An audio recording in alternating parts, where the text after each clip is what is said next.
اب متقی ہونے کا تعلق جو ہوتا ہے نا وہ قلب سے. تقویٰ کس چیز کو کہتے ہیں؟ تقویٰ کے معنی یہ ہے کہ انسان کے دل میں یہ خلش پیدا ہو جائے اور یہ اس کا دل اس بات کی طرف متوجہ ہو جائے، اس کا وہ جائزہ لیتا رہے کہ میں جو کام کر رہا ہوں اللہ تعالیٰ کی رضا کے مطابق ہے یا اس کا معنی ہے. یہ معنی ہے تقویٰ کے. تقویٰ کے لفظی معنی تو ہوتے ہیں ڈر، لیکن مراد یہ ہے کہ یہ آدمی کے دل میں یہ ڈر لگ جائے کہ میں جو زندگی گزار رہا ہوں میں میرے کسی عمل سے، میرے کسی قول سے میرا مالک و خالق ناراض نہ ہو. یہ فکر، اس کا نام تقویٰ ہے کہ آدمی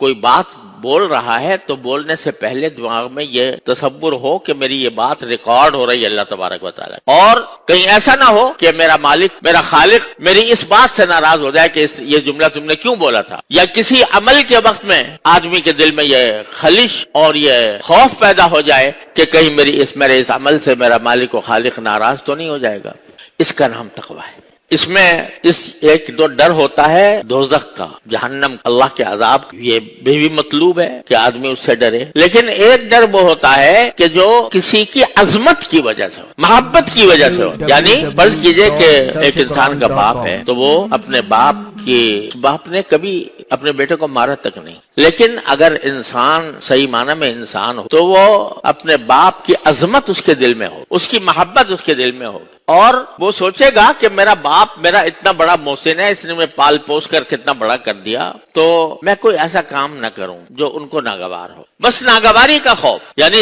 اس کی طرف سے پتا ہے کہ اگر میں کوئی کام ایسا کیا جو اس سے وہ ناگوار ہو تو مجھے کوئی سزا بھی نہیں دیں گے، لیکن دل میں چونکہ عظمت ہے، محبت ہے، لہذا انسان اس بات کو اپنے ذہن نشین رکھتا ہے کہ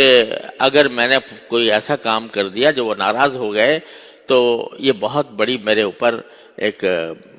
بڑا داغ ہوگا میرے اوپر کہ میں اپنے محسن کے ساتھ ایسا کام کروں. تو یہ معنی تقویٰ اللہ تبارک و تعالی سے تقویٰ کا یعنی ڈر یہ ہے کہ جس مالک نے مجھے پیدا کیا، جس نے مجھے بڑا کیا، جس نے مجھے صحت عطا فرمائی، جس نے مجھے کھانے کو رزق عطا فرمایا، جس نے پہننے کو کپڑے عطا فرمائے، جس نے میرے اوپر اپنی نعمتیں نچھاور کی، اس کی مرضی کے خلاف میں کوئی